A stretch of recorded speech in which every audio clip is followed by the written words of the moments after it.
मर्दानी भी बनी और बनी कोकिला भी, बनी लोह महिला वह और आज वैज्ञानिक विदुषी भी।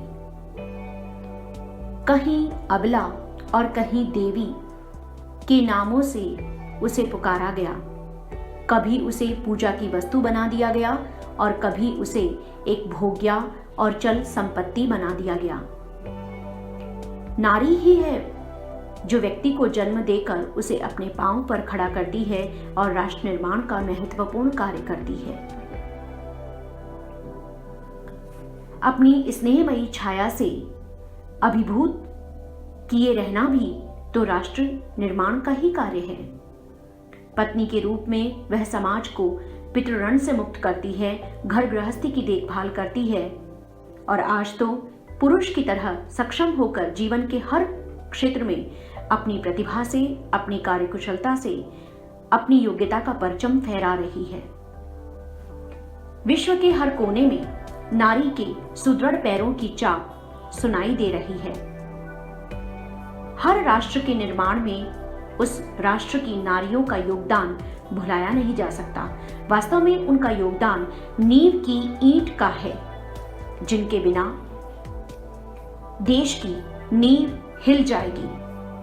आज शिक्षा के क्षेत्र में सभी परीक्षाओं में, लगभग सभी परीक्षाओं में लड़कियां लड़कों से आगे हैं। IIT हो, IAS हो, चिकित्सा हो, प्रबंधन हो, सभी क्षेत्रों में महिलाओं ने पुरुषों से आगे कदम बढ़ाया है।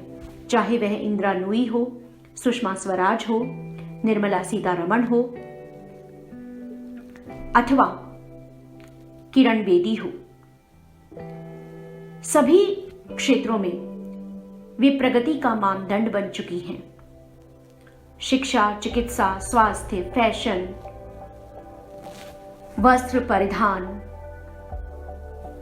इन सभी क्षेत्रों में उसने अपनी प्रगति से नए कीर्तिमान खड़े किए हैं। स्कूल शिक्षा का तो सारा ढांचा शिक्षिकाओं के कंधों पर खड़ा है।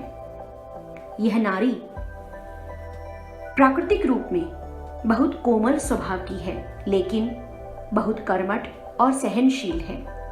बहुत धैर्य है उसमें। इसीलिए राष्ट्र के निर्माण कार्यों में वह पुरुषों से बहुत आगे तक जा चुकी है। हर क्षेत्र में निचले तबके से लेकर ऊपर के तबके तक उसने अपनी उपस्थिति दर्ज की है और एक कार्यकुशल कर्मचारी के रूप में।